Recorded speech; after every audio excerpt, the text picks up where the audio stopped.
Welcome to Bhautik Gyan and my name is Tamir Mir from IIT Jodhpur. इस channel में आपको मैं पढ़ाऊंगा physics for IIT JEE and NEET.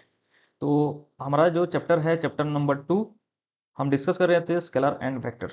Okay, तो स्केलर एंड वेक्टर देख रहे थे। तो आज जो हम टॉपिक डिस्कस करने वाले हैं वो है polygon law of vector addition. Polygon law of vector addition. Polygon law of vector addition. Vector addition. Okay, तो polygon law of vector addition क्या होता है समझते हैं। पहले इसका जो डेफिनेशन है इसको पहले लिख लेते हैं, उसके बाद समझते हैं कि क्या होता है। If A number of vectors if a numbers of vector are completely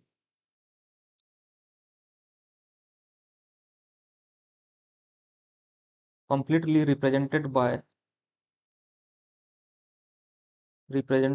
the side of an open polygon taken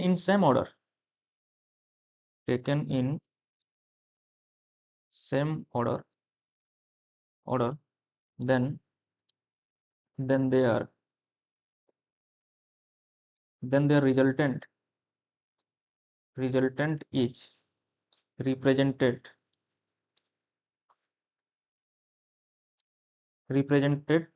completely by the closing side taken in opposite order. By the closing side closing side taken in opposite order. Okay, तो polygon law ये कहता है कि जितने भी vector है उसको same direction पे रिप्रेजेंट करो और ओपन पॉलीगॉन होना चाहिए। और जो ओपन पॉलीगॉन को दोनों पॉइंट को जो ज्वाइन करेगा, जो रिजल्टेंट वेक्टर होगा वो उसका जो डायरेक्शन होगा वो ऑपोजिट होना चाहिए। तो कैसे रिप्रेजेंट करते हैं देखते हैं। मान लो ये एक वेक्टर हो गया ए वेक्टर हो गया, ये हो गया बी वेक्टर, ये एक बी वेक्टर हो गया, और ये हो गया आपका सी वेक्टर, ये हो गया डी वेक्टर, ये हो गया ओपन पॉलीगन। और ओपन पॉलीगन जो A vector B vector C vector and D vector है ये है सेम डायरेक्शन। लेकिन जिसका जो क्लोजिंग पॉइंट कौन है, क्लोजिंग कैसे होगा, क्लोजिंग होगा ये पॉइंट और ये पॉइंट को ज्वाइन करेंगे तो ये क्लोज पॉलीगन हो जाएगा। अभी ओपन पॉलीगन है, लेकिन जो क्लोजिंग जो वेक्टर होगा उसका डायरेक्शन ऑपोजिट होना चाहिए, ना कि सेम डायरेक्शन होना चाहिए। ये होता है polygon law of vector addition. Okay, तो इसका जो डायरेक्शन होगा उसका डायरेक्शन होना चाहिए ऑपोजिट डायरेक्शन। ओके, तो इसका जो डायरेक्शन होगा ये हो गया ऑपोजिट डायरेक्शन, और इसको रिप्रेजेंट करते हैं वेक्टर आर। तो पॉइंट का नाम दे देते हैं, ये है ओ पॉइंट, ये है P, O P Q R, and this is S. Okay, तो A B C and D are open polygon and इसको क्लोज करते हैं आर वेक्टर जिसका डायरेक्शन होगा ऑपोजिट डायरेक्शन। ओके, तो उसको बोलेंगे हम polygon law of vector addition. जो कि जितने भी वेक्टर है उसको सेम डायरेक्शन पे लिखो, और जो क्लोजिंग साइड है, closing side of the polygon, okay, closing side क्या होना चाहिए, ऑपोजिट साइड होना चाहिए। Closing side of the polygon taken in opposite order. Okay, तो इसको कैसे लिखेंगे, इस टाइप से ये हो गया हमारा डायग्राम, और रिप्रेजेंट करेंगे हम कुछ इस प्रकार, जैसे कि ओपी, ओपी है वेक्टर ए, पी क्यू है vector B and Q R है वेक्टर सी, आर एस है vector D and O S है वेक्टर आर। ओके, तो इसको कैसे लिखेंगे, वेक्टर एडिशन कैसे होगा, polygon law of vector addition. जितने भी सारे वेक्टर ऐड हो रहे हैं सेम डायरेक्शन पे उसको एक साइड रखो, और जो ऑपोजिट डायरेक्शन है उसको राइट हैंड साइड लिखो। ओके, तो जो नेट जो वेक्टर एडिशन होगा वो जीरो होना चाहिए। ओके, जैसे कि नेट जो आपका जीरो होना चाहिए कैसे होगा, वो होगा O P plus P Q plus Q R plus R S plus S O लिख रहा हूँ, ओ एस नहीं, S O, okay, equal to मैं जीरो लिख रहा हूँ। तो टोटल जो वेक्टर एडिशन होगा वो जीरो होना चाहिए। अब हम लिखते हैं कि ओपी क्या है, A vector plus B vector plus C vector plus D vector plus S O लिख रहा हूँ। तो एस ओ क्या होगा, मैं यहाँ पे रिप्रेजेंट कहाँ से कहाँ गया हूँ, ओ से एस गया हूँ, तो ओ एस पॉजिटिव होगा, लेकिन एस ओ क्या होगा, हो जाएगा नेगेटिव हो जाएगा। तो इसको मैं लिखता हूँ minus R vector equal to zero. अब कैसे होगा कि आर नेगेटिव है तो आर एच एस जाएगा तो पॉजिटिव हो जाएगा। तो R vector equal to A vector plus B vector plus C vector plus D vector. तो ऐसे हम polygon law of vector addition लिख सकते हैं। ओके, तो वेक्टर एडिशन कैसे लिख सकते हैं कि जिसका जो रिजल्टेंट वेक्टर होगा, पहले क्या करना है कि जितने भी वेक्टर है उसको एक डायरेक्शन पे ऐड करते जाओ और एक ओपन पॉलीगॉन बनाओ। जो क्लोजिंग साइड होगा उसका डायरेक्शन, जो रिजल्टेंट वेक्टर होगा उसका डायरेक्शन ऑपोजिट होना चाहिए। ठीक है, ये हो जाएगा आपका polygon law of vector addition. Okay,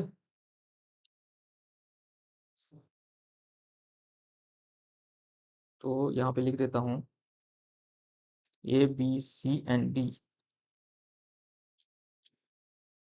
all vectors are in same direction. Okay, ये हो गया ए बी सी डी, क्या हो गया आपका सेम डायरेक्शन हो गया, लेकिन जो रिजल्टेंट वेक्टर होगा उसका डायरेक्शन ऑपोजिट होना चाहिए। अब ये हो गया एक क्लोज पॉलीगन, ये हो गया क्लोज पॉलीगन, ओके, ये हो गया क्लोज पॉलीगन। अब इसका कुछ ये हो गया आपका तीन लॉ पढ़े हैं, जो कि है law of vector addition, parallelogram law of vector addition और polygon law of vector addition. उसके बाद हम देखते हैं कि वेक्टर के जो प्रॉपर्टी होता है, प्रॉपर्टी ऑफ वेक्टर एडिशन, तो कितने जो प्रॉपर्टी होगा, नेक्स्ट देखते हैं properties of vector addition. Okay, properties of vector addition, क्या क्या प्रॉपर्टी होता है वेक्टर एडिशन का। जो पहला प्रॉपर्टी है, जो पहला प्रॉपर्टी है वो है vector addition is commutative. Vector addition is commutative,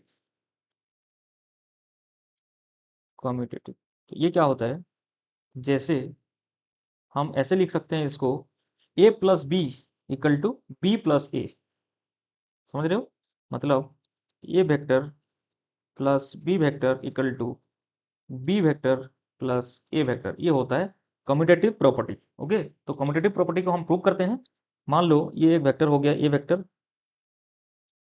ये हो गया वेक्टर ए, ये हो गया वेक्टर बी, ओके, ये हो गया वेक्टर बी, और ये हो गया आपका, एक सेकंड,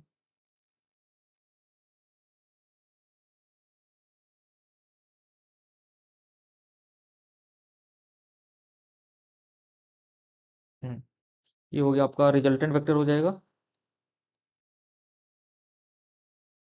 ये हो जाएगा आपका रिजल्टेंट वेक्टर। ओके, ये हो जाएगा आपका ए वेक्टर, इसको क्लोज कर लेते हैं। ये भी ए वेक्टर हो जाएगा क्योंकि मैग्नीट्यूड सेम है और डायरेक्शन भी सेम है। ये भी ए वेक्टर हो जाएगा और इसको भी ये हो जाएगा बी वेक्टर, ये भी है बी वेक्टर। ओके, ये हो गया रिजल्टेंट और ये हो गया origin, O P Q, colour code change कर लेता हूँ, O P Q R.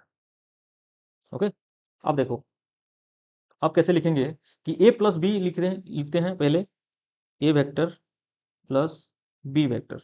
Okay, तो ए वेक्टर क्या है, OP, OP plus B vector क्या है, पी आर। तो ये क्या हो जाएगा, ओपी प्लस पी आर को कैसे लिख सकते हैं, ओ आर लिख सकते हैं कि नहीं लिख सकते हैं, क्योंकि रिजल्टेंट वेक्टर ऐसे तो लिखते थे कि R vector equal to A vector plus B vector, तो ओ आर कैसे लिखेंगे, OP plus P R vector. Okay, तो ये हो जाएगा ओ आर वेक्टर, और ये है हमारा रिजल्टेंट आर। और बी ए को कैसे लिखेंगे, B plus A, B plus A, B vector क्या है, बी वेक्टर है O Q, okay, O Q vector plus Q R, Q R, okay, ये हो जाएगा ओ आर, ये भी हो जाएगा ओ आर। अब ध्यान से देखो, इसको बोल लेते हैं इक्वेशन 1, इसको बोल लेते हैं इक्वेशन 2। तो equation 1 and equation 2, from equation 1 and equation 2 से हम बोल सकते हैं कि जो RHS है, रिजल्टेंट कॉमन रिजल्टेंट है, तो इसको हम लिख सकते हैं A vector plus B vector equal to B vector plus A vector. तो ये है हमारा कम्यूटेटिव प्रॉपर्टी, ये है कम्यूटेटिव प्रॉपर्टी, ठीक है, ये होता है कम्यूटेटिव प्रॉपर्टी, जो कि A plus B equal to B plus A, okay. उसके बाद देखते हैं सेकंड प्रॉपर्टी, सेकंड प्रॉपर्टी हम देखेंगे अभी। सेकंड है, सेकंड जो है vector addition in distributive property, vector addition in, vector addition in distributive property, distributive distributive distributive property, okay. तो डिस्ट्रीब्यूटिव प्रॉपर्टी क्या है कि जैसे मैं लिख रहा हूँ मैं लिख रहा हूँ M A vector plus B vector, तो जैसे हम मल्टीप्लाई करते हैं उसको हम ही बोलते हैं डिस्ट्रीब्यूटिव प्रॉपर्टी। तो इसको कैसे लिख सकते हैं, M into A vector plus M into B vector, okay. तो मान लो कि जैसे एक डायग्राम बनाते हैं, ये डायग्राम को हम कॉपी पेस्ट करते हैं,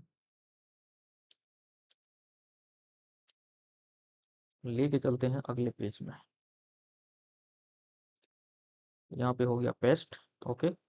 अब देखो कि जो m फैक्टर है, ये एक m है, एक इंटीजर है, तो मल्टीप्लाई करते हैं कि एम ए, मतलब ए वेक्टर जो है इसके साथ क्या है, m मल्टीप्लाई है, मतलब जो प्रोडक्ट होगा वो ज़्यादा हो, ए वेक्टर से ज़्यादा होना चाहिए।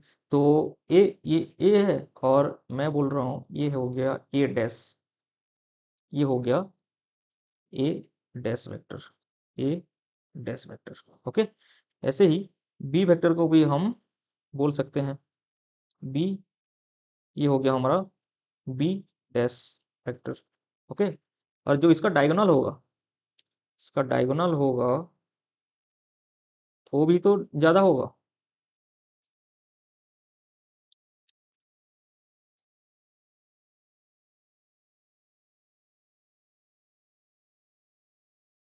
ओके। तो इसका जो डायगोनल होगा,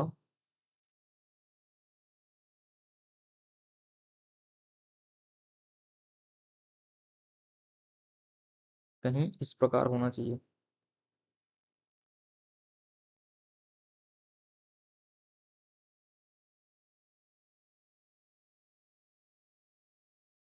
इस प्रकार। ये हो गया आपका आर प्राइम, और ये हो गया वेक्टर। तो इसको हम थोड़ा डिक्रीज कर लेते हैं, इसका लेंथ, ताकि इसमें फिट हो जाए, इसका जो है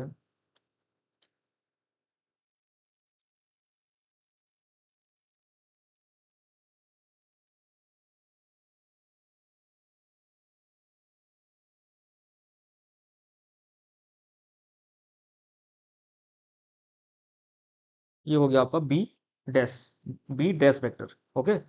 तो ये हो गया आपका पॉइंट, ये P है तो इसको तो बोल देते हैं P डैश, ये हो गया R डैश, और ये हो गया Q डैश, ओके। तो आप लिखते हैं कि जो डिस्ट्रीब्यूटिव प्रॉपर्टी है उसको कैसे लिखेंगे, OP, OP, OP है A वेक्टर, और OP डैश, OP डैश क्या है, A डैश वेक्टर, और OQ है B vector, OQ dash vector है B डैश वेक्टर, ओके। अब देखते हैं कि ए डैश जो है, ए डैश वेक्टर को ऐसे लिख सकते हैं हम कि m इंटू ए वेक्टर, और बी डैश को लिख सकते हैं m इंटू बी वेक्टर। अब देखो कि जो आर वेक्टर होगा, R dash vector equal to M into R vector होना चाहिए, और आर वेक्टर जो है M into A vector plus B vector. तो ऐसे लिख सकते हैं हम M A vector plus M B vector. तो ये हो जाएगा आपका distributive property, M into A vector plus B vector equal to M into A vector plus M into B vector. Hence prove, hence proved.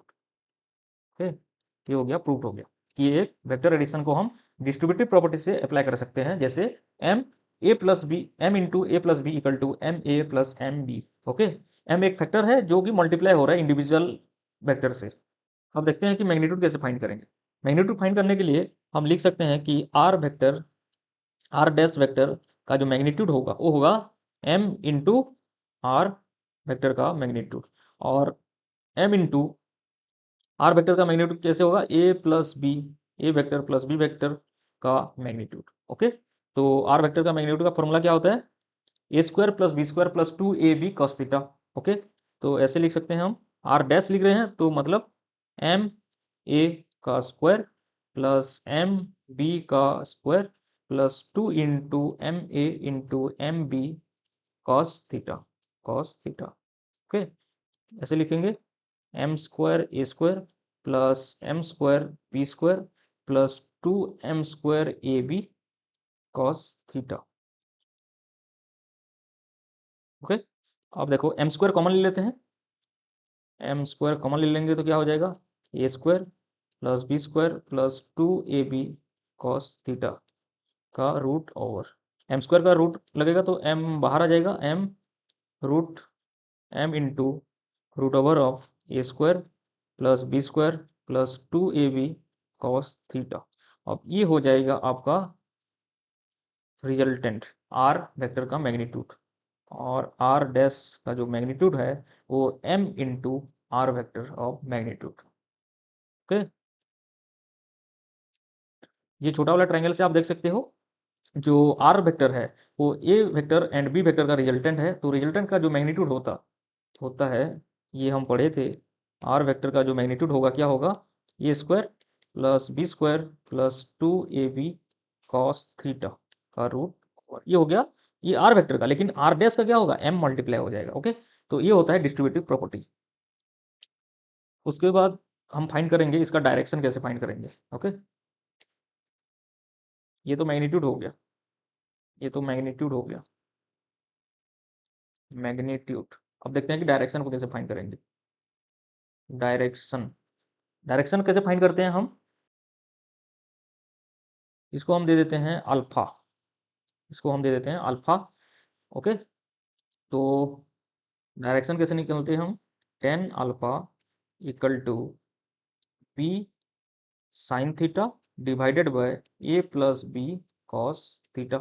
Okay, तो tan alpha dash देते हैं, तो tan alpha dash देते हैं तो इसको कैसे लिखेंगे, B dash sine theta divided by A dash plus B dash cos theta, और हम जानते हैं कि B dash equal to M into B, तो इसको लिखें M B sine theta divided by A dash क्या हो जाएगा, एम इंटू ए प्लस ये हो जाएगा M into B cos theta. M common लोगे तो ऊपर नीचे कट जाएगा, और ये हो जाएगा B sine theta divided by A plus B cos theta. तो टेन अल्फा डैश जो डायरेक्शन होगा वो डायरेक्शन क्या होगा, सेम होगा, मतलब अल्फा बराबर अल्फा डैश, क्योंकि स्लोप सेम है, कांस्टेंट स्लोप, कांस्टेंट स्लोप। ये एक स्ट्रेट लाइन तो है, ये एक स्ट्रेट लाइन तो है, ये एक स्ट्रेट लाइन तो है जो कि ओरिजिन से पास हो रहा है, और जो स्लोप है इसका कांस्टेंट है। अगर पैराबोलिक होता तो इसका स्लोप है जो चेंज होता है, लेकिन जो स्ट्रेट लाइन का इक्वेशन क्या होता है, ये कांस्टेंट स्लोप होता है। ओके, उसके बाद हम देखते हैं कि वेक्टर एडिशन इज एसोसिएटिव। उसके बाद जो तीसरा प्रॉपर्टी है, जो तीसरा प्रॉपर्टी है, vector addition is associative, vector addition is associative.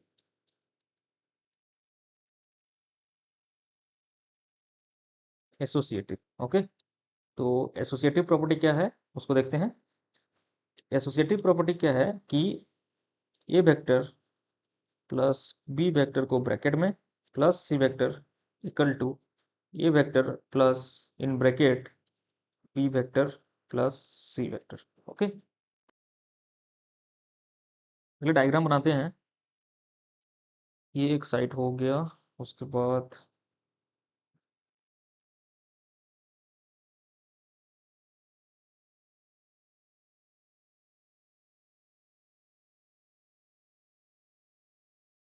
और इसका डायगोनल हो जाएगा ये एक डायगोनल, और दूसरा डायगोनल हो जाएगा ये। ओके, और इसका पॉइंट दे देते हैं O P Q R. Okay, और वेक्टर का नाम दे देते हैं आर वेक्टर।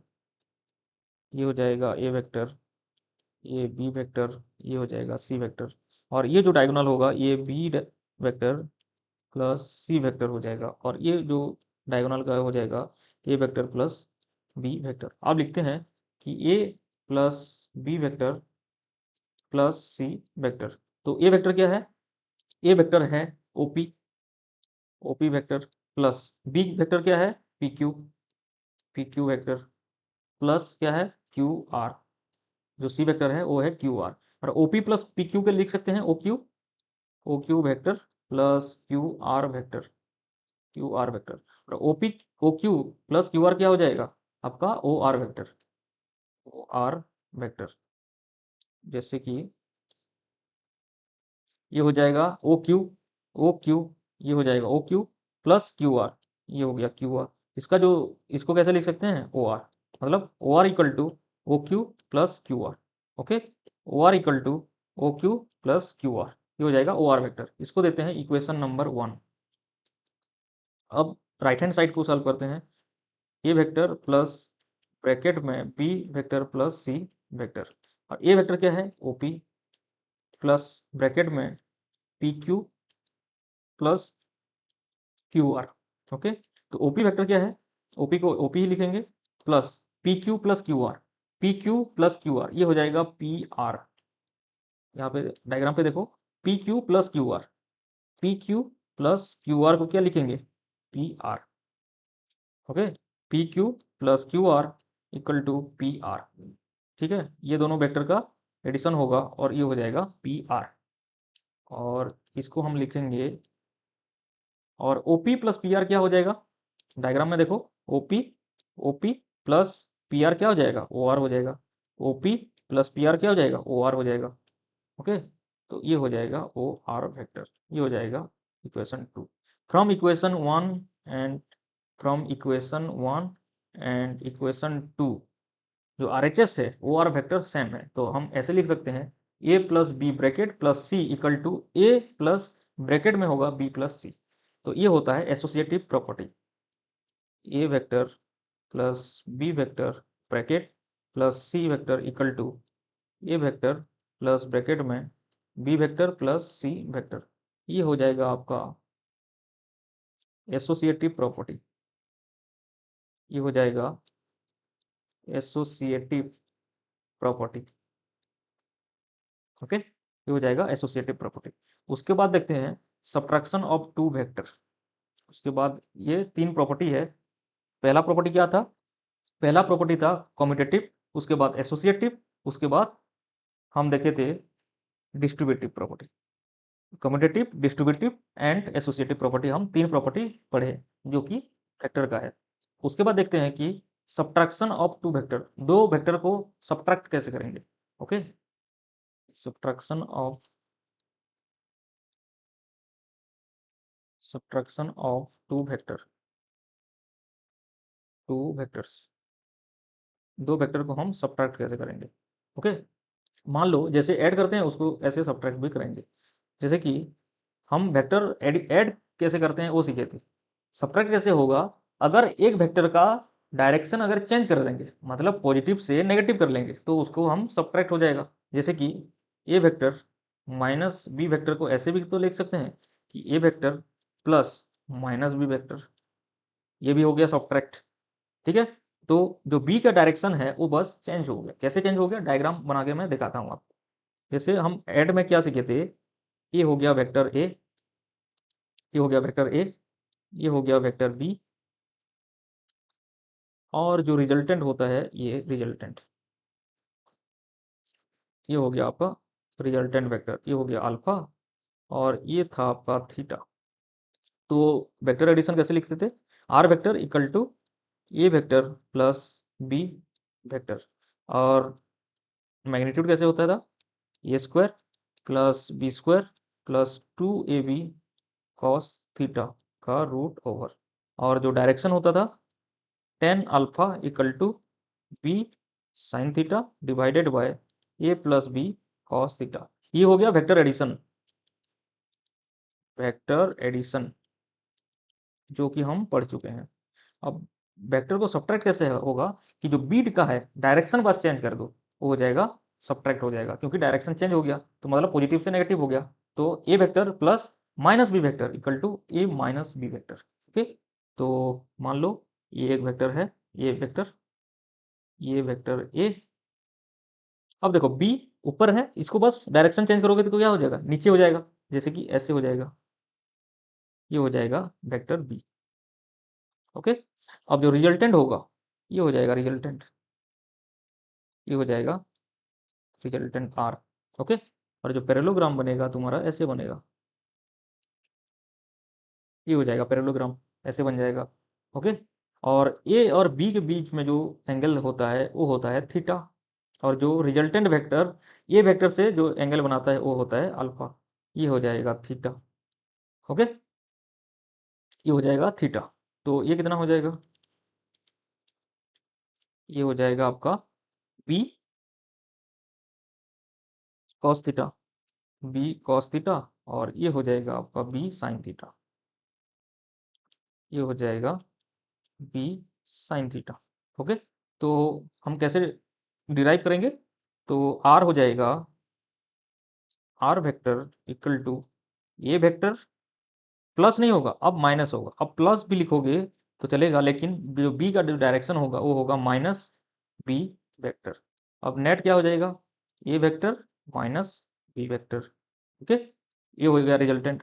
अब इसका मैग्नीट्यूड, मैग्नीट्यूड कैसे लिखेंगे, A vector A square plus B square minus two B square, इसीलिए लिख रहा हूँ कि क्योंकि स्क्वायर है। अब माइनस बी को स्क्वायर करोगे, स्क्वायर करोगे तो क्या हो जाएगा, -1 का स्क्वायर इंटू बी स्क्वायर। अब -1 का स्क्वायर क्या हो जाएगा, +1, +1 इंटू बी स्क्वायर, इसलिए मैं डायरेक्ट इसको बी स्क्वायर लिख रहा हूँ। ओके, तो A square plus B square equal to -2 into A into B, यहाँ पे माइनस क्यों हो रहा है, क्योंकि बी का साइन माइनस है, ए का साइन प्लस है, तो plus into minus minus. Okay, into cos theta, इसका हो जाएगा रूट ओवर, और टेन अल्फा क्या हो जाएगा, टेन अल्फा क्या हो जाएगा कि B sine theta divided by A minus B cos theta. Okay, ये हो जाएगा आपका B sine theta divided by A minus B cos theta. Okay, ये हो जाएगा आपका सब्ट्रैक्शन, इस तरह से सब्ट्रैक्शन, ये एडिशन वेक्टर एडिशन हो गया, ये हो गया vector subtraction, vector subtraction. Okay, उसके बाद देखते हैं कि रिजोल्यूशन ऑफ वेक्टर, कि वेक्टर को रिजोल्यूशन कैसे करेंगे।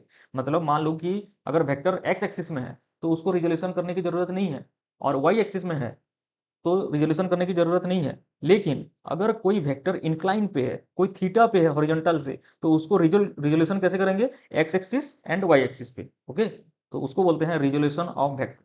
तो उससे कैसे करेंगे, उससे कैसे करेंगे सीखते हैं, कि रिजोल्यूशन ऑफ वेक्टर, हेडिंग देते हैं resolution of vector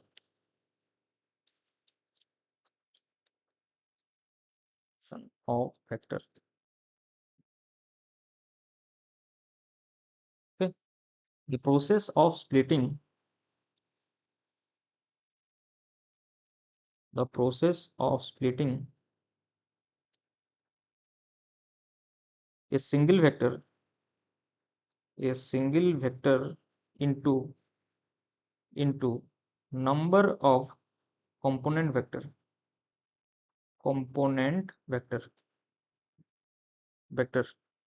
is called resolution of vector।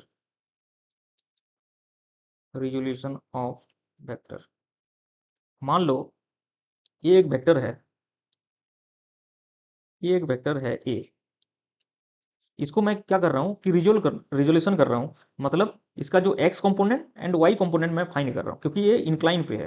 Okay, तो मान लो कि ये एक्स एक्सिस है और ये है वाई एक्सिस, और ये है वाई एक्सिस, और जो थीटा है ये है थीटा। तो जो वेक्टर को कैसे रिजोल्व करोगे, इसका एक ट्रिक है, देखो याद करना नहीं पड़ेगा।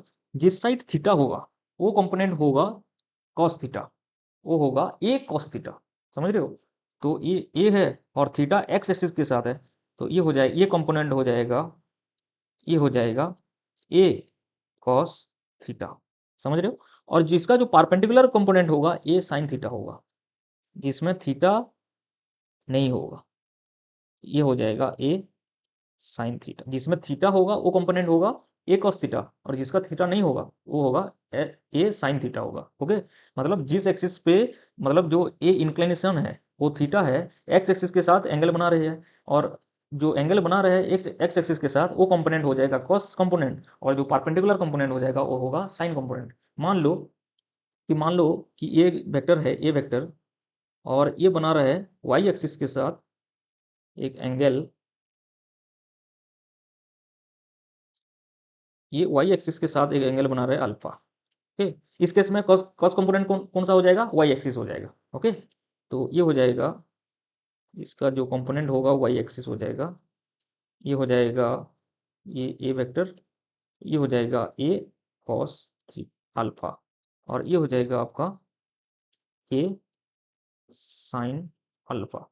तो ऐसे कंपोनेंट में हम स्प्लिट कर सकते हैं। ओके, मान लो कि हमारा एक्सिस जो है वो भी इंक्लाइन है। मान लो कि हमारा जो एक्सिस है वो भी इंक्लाइन पे है। हमारा एक्सिस कुछ इस प्रकार है, और एक्सिस हॉरिजॉन्टल से कितना डिग्री है, वो है थीटा। और जो हमारा वेक्टर है अल्फा फ्रॉम एक्स एक्सिस। एक सेकेंड, वो है, ये है अल्फा। अब इसको कैसे कंपोनेंट पे डिफाइन करेंगे, ये है थीटा, ये है अल्फा। ओके, तो ये है ए वेक्टर, तो ये हो जाएगा, ये कंपोनेंट हो जाएगा ए कॉस अल्फा, और ये हो जाएगा ए साइन अल्फा। ओके, तो ऐसे हम वेक्टर को जो एक इंक्लिनेशन होगा उसको हम कंपोनेंट में हम डिवाइड कर सकते हैं। एक होगा एक्स कंपोनेंट, एक होगा वाई कंपोनेंट। ओके, अब देखते हैं कि rectangular component of a vector in a plane. जो पहला देखते हैं, पहला rectangular component, rectangular component a vector in a plane, in a plane. Rectangular component होता है X Y and Z. Okay, और रेक्टेंगुलर तीन तीन हमारा कोऑर्डिनेट सिस्टम होता है, रेक्टेंगुलर, सिलिंड्रिकल एंड स्फेरिकल। तो ये हम देख रहे हैं रेक्टेंगुलर कंपोनेंट। तो मान लो कि रेक्टेंगुलर कंपोनेंट ड्रॉ करते हैं। ये हो गया एक्स एक्सिस, ये हो गया वाई एक्सिस। ओके, ये हो गया, ये हो गया, मान लो कि वेक्टर ए, ये पॉइंट ए हो गया, और ये मैं लिख रहा हूँ आर एक्स वेक्टर। ये हो गया रिजल्टेंट, ये हो जाएगा रिजल्टेंट आर, और ये हो जाएगा आपका R Y vector, R Y. Okay, ये पॉइंट है बी और ये पॉइंट है ओ। ओके, अब देखो कैसे लिखेंगे। अब ए वेक्टर का यूनिट वेक्टर क्या होगा, आई कैप, और वाई एक्सिस में क्या होगा, जे कैप। ठीक है, तो I unit vectors along X axis, और जे हो जाएगा unit vector along Y axis. Okay, तो हम ऐसे लिख सकते हैं कि आर एक्स जो होगा वो होगा ओ ए वेक्टर, उसको लिख सकते हैं R magnitude into cos theta, और ऐसे भी लिख सकते हैं आर कॉस थीटा, ये हो गया आपका थीटा। ओके, तो आर थीटा एक्स एक्सिस के साथ बना रहे थीटा, तो ये कंपोनेंट हो जाएगा, जो हॉरिजॉन्टल कंपोनेंट हो जाएगा आपका कॉस थीटा। मैं आपको अभी अभी बताया कि जिस साइड थीटा होगा वो कंपोनेंट हो जाएगा कॉस थीटा, और उसका परपेंडिकुलर कंपोनेंट हो जाएगा साइन थीटा। ओके, ये आपको ध्यान रखना है, क्योंकि रिजोल्यूशन ऑफ वेक्टर बहुत काम आएगा फोर्सेस को रिजोल्यूशन करने में। ओके, जैसे कि जैसे कि मान लो कि एक ब्लॉक है और मैं बोल रहा हूँ कि फोर्स जो है इंक्लाइन है F equal to 30 newton from 45 degree from horizontal. तो ये कंपोनेंट क्या हो जाएगा आपका F cos 45, एंड ये कंपोनेंट हो जाएगा आपका F sin 45। तो हॉरिजॉन्टल कंपोनेंट जो होगा यही इसको मूव करेगा। ओके, तो ऐसे हम कंपोनेंट पे डिवाइड कर सकते हैं, रिजोल्यूशन कर सकते हैं। ओके, अब देखो आर एक्स हो गया, अब देखते हैं आर वाई। आर वाई क्या है, O B vector into R का मैग्नीट्यूड इंटू साइन थीटा, तो ये हो जाएगा आर साइन थीटा। ठीक है, अब देखो कि हम जो लिखते हैं ये हो जाएगा आर वेक्टर,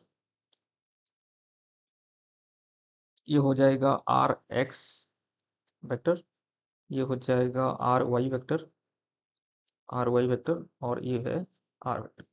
आप बोलोगे कि जो वेक्टर एडिशन है R vector equal to R X vector plus R Y vector, right. अब आर एक्स वेक्टर का जो मैग्नीट्यूड होगा वो है R X, and R Y vector का जो मैग्नीट्यूड है वो है आर वाई। अब देखो कि जो हम फार्मूला पढ़े थे parallelogram law of vector addition में, क्या पढ़े थे कि आर वेक्टर का जो मैग्नीट्यूड होता है वो होता है R X square plus R Y square plus R X R Y cos theta का रूट ओवर। ओके, तो थीटा होता है R X and R Y के एंगल होता है, R X and R Y के बीच जो एंगल होता है वो होता है थीटा। ठीक है, ये मैं अल्फा ले लेता हूँ क्योंकि यहाँ पे कन्फ्यूजन हो सकता है। यहाँ पे मैं लेता हूँ अल्फा, जो कि रिजल्टेंट वेक्टर ए वेक्टर से अल्फा डिग्री बनाता है, तो ये हो जाएगा अल्फा, नहीं तो कन्फ्यूजन हो जाएगा, इसलिए मैं ले लेता हूँ अल्फा। ये है अल्फा, ये भी है अल्फा। ओके, तो R X square plus R Y square plus R X R Y cos theta. अब देखो कि R X and R Y का जो एंगल है ये है 90 डिग्री, ये है 90 डिग्री है, जो कि है थीटा। यहाँ पे क्या हो जाएगा कि थीटा इक्वल टू 90 डिग्री। अब कॉस 90 कितना होता है, कॉस 90 कितना होता है 0 डिग्री, तो ये टर्म जो है ये हो जाएगा 0। ओके, अब लिख सकते हैं कि R X square plus R Y square, okay, equal to R का रूट ओवर। ओके, ये हो जाएगा R equal to R X square plus R Y square, यही तो है पाइथागोरस थ्योरम। तो ये डायग्राम को देखो, ये डायग्राम को देख सकते हो, ये हो गया अल्फा, और ये जो राइट एंगल ट्रायंगल है यहाँ पे पाइथागोरस थ्योरम लगा सकते हैं कि R square equal to R X square plus R Y square का रूट ओवर, ये है पाइथागोरस थ्योरम। जो कि अगर 90 डिग्री होना चाहिए, R X and R Y 90 degree होगा तभी ये फॉर्मूला लगा सकते हो। अगर इंक्लाइन है तो थीटा जितना दिया होगा उसको आप पुट करके आप रिजल्टेंट जो है उसको फाइंड कर सकते हो। ओके, ऐसे हम रिजोल्यूशन कर सकते हैं। अब देखो कि जो अब देखते हैं कि जो कंपोनेंट हम डिवाइड किए थे R X equal to R cos theta and R Y equal to R sine theta. Okay, अब इसको देखते हैं। जो आई एंड जे है unit vector along X axis, positive X axis and positive Y axis, यहाँ पे लिख देता हूँ positive X axis and positive Y axis. Okay, अगर नेगेटिव होगा तो माइनस आई माइनस जे होगा। ओके, तो यहाँ पे इसका डायरेक्शन कैसे फाइंड करेंगे, सेम सेम वे पे फाइंड कर सकते हैं direction. Tan alpha equal to क्या लिखते थे, tan alpha is equal to R Y divided by R X. Okay, R Y divided by R X. Okay. उसके बाद देखते हैं कि आर वेक्टर जो है, आर वेक्टर क्या है, R X plus R Y ये है। तो आर एक्स को कैसे लिखेंगे, आर एक्स को लिखेंगे R cos alpha plus I cap plus R sine alpha J cap. तो आर वेक्टर को हम ऐसे रिप्रेजेंट कर सकते हैं। ओके, ये हो जाएगा R cos alpha I cap plus R sine alpha J cap. और जो यूनिट वेक्टर होगा, यूनिट वेक्टर का फॉर्मूला क्या होता है, आर कैप, ये है यूनिट वेक्टर, यूनिट वेक्टर। और जो फॉर्मूला होता है वो होता है R vector divided by R vector का मैग्नीट्यूड। अब आर वेक्टर क्या है, R cos alpha I cap plus R sine alpha J cap divided by R. तो आर कट जाएगा, और जो आर यूनिट वेक्टर होगा क्या होगा, cos alpha I cap plus sine alpha J cap. ये हो जाएगा आपका unit vector of resultant, unit resultant vector, unit vector, ये हो जाएगा यूनिट वेक्टर। ऐसे हम फाइंड कर सकते हैं यूनिट वेक्टर। अब देखते हैं rectangular component of a vector in 3D। ये तो हो गया 2D में, क्योंकि हम प्लेन लिए थे, एक प्लेन लिए थे एक्स वाई कंपोनेंट। ओके, ये हो गया एक्स एक्सिस एंड ये हो गया वाई एक्सिस, ये हो गया एक्स एक्सिस और ये हो गया वाई एक्सिस। ओके, तो ये एक प्लेन, मतलब ये लिए थे 2D, मतलब 2 डायमेंशनल, 2 डायमेंशन लिए थे। अब लेते हैं 3 डायमेंशन में कैसे रिजोल्यूशन करते हैं, उसको सीखते हैं। अब देखो, B, rectangular components of a vector in 3D, rectangular components of a vector in 3D। Okay okay. अब देखो, rectangular component in vector in 3D component, तो कैसे डिवाइड करेंगे, देखो 3 एक्सिस बनाएंगे। अभी कितना एक्सिस बनाएंगे, 3 axis, X axis, Y axis and Z axis. Okay, तो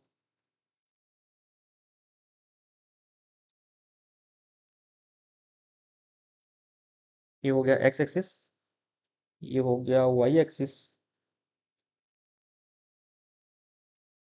और ये हो गया आपका जेड एक्सिस।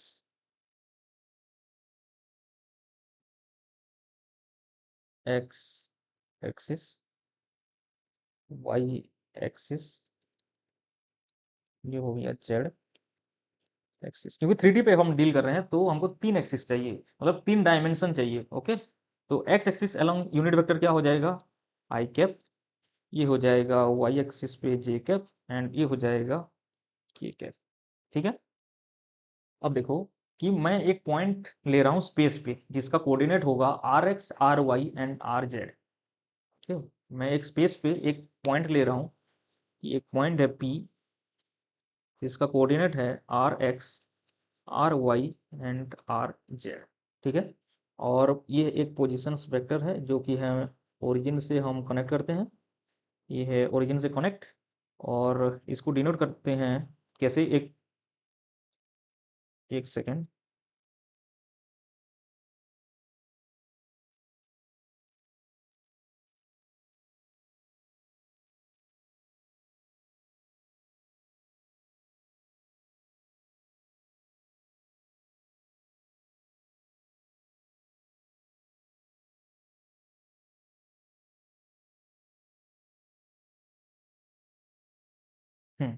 अब देखो कि ये हो जाएगा आपका आर वाई, ये हो जाएगा आर एक्स, ये हो जाएगा, ये डिस्टेंस जो हो जाएगा ये हो जाएगा आर एक्स, ये हो जाएगा आर एक्स और ये हो जाएगा आर जेड,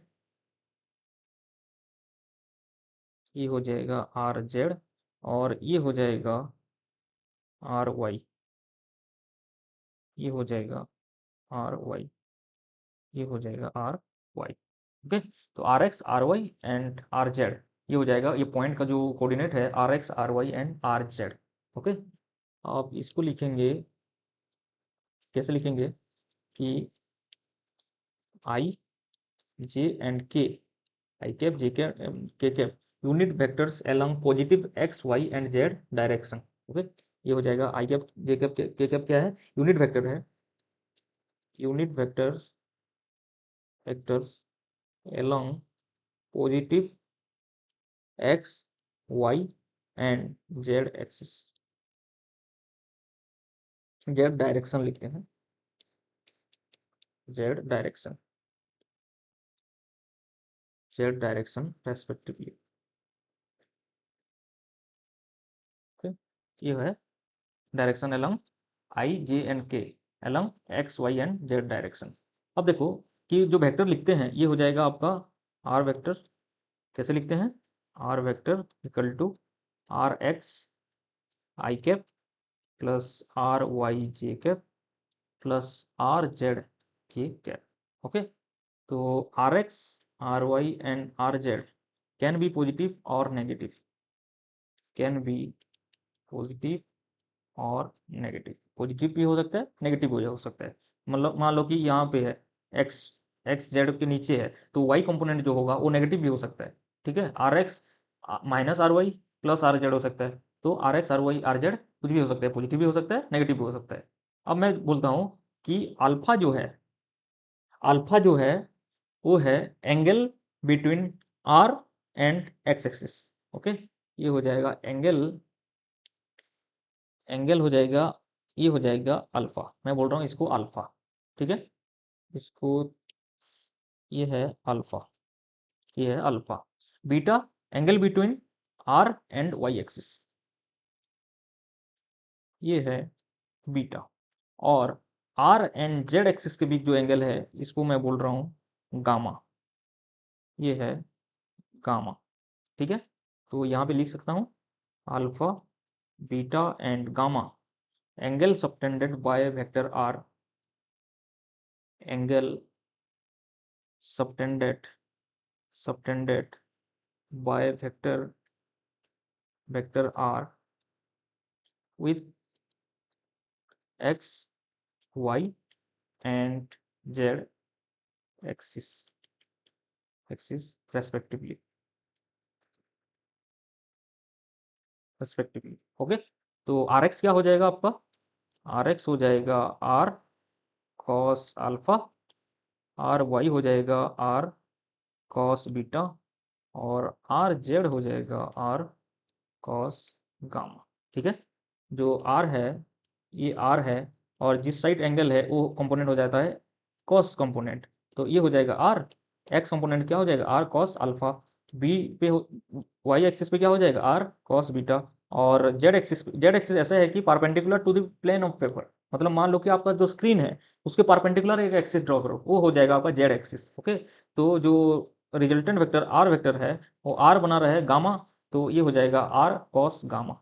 ओके, अब देखते हैं कि आर स्क्वायर जो मैग्नीट्यूड होगा उसके कैसे कैसे लिखेंगे।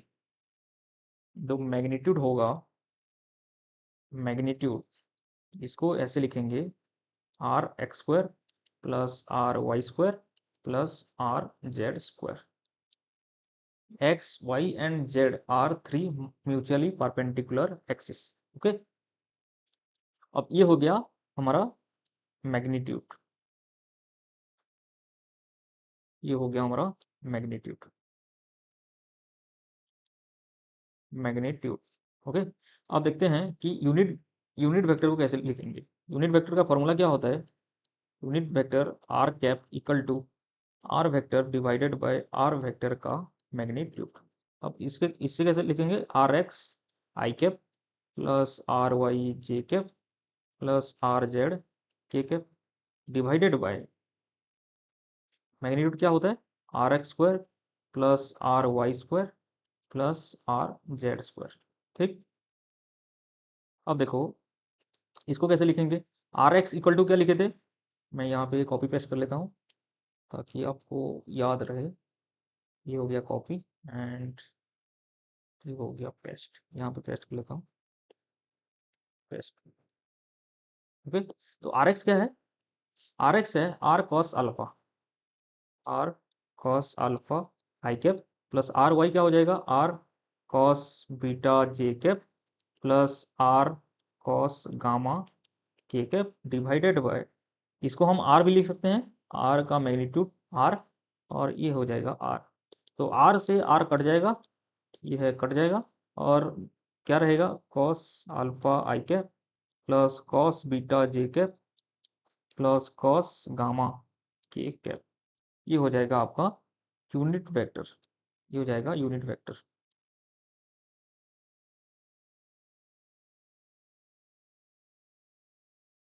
ये हो जाएगा यूनिट वेक्टर।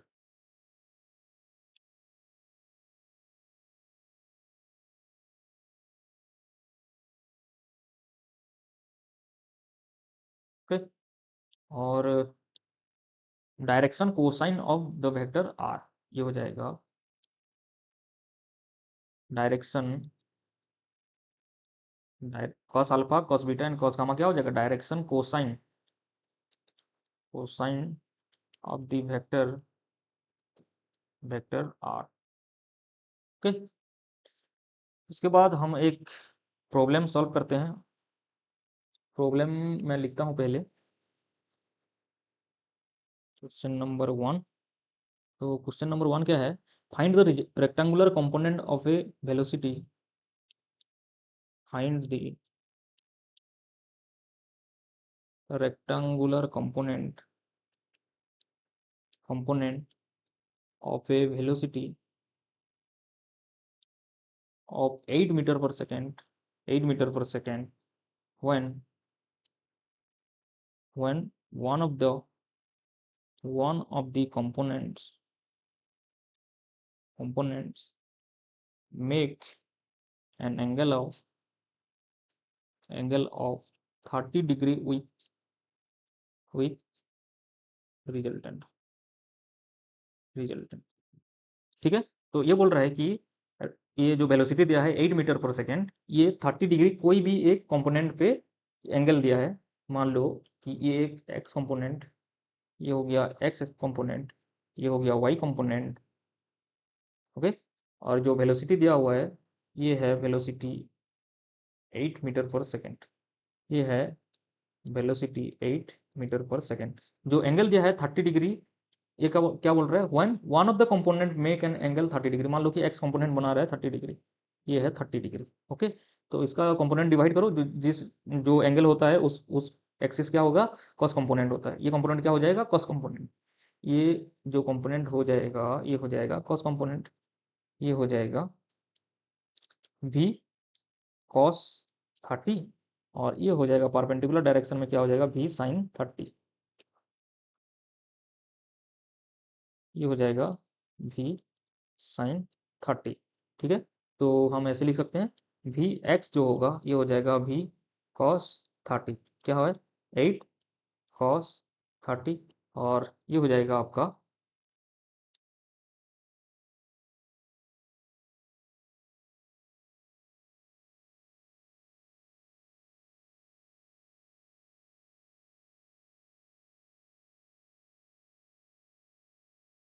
ये हो जाएगा आपका 6.928।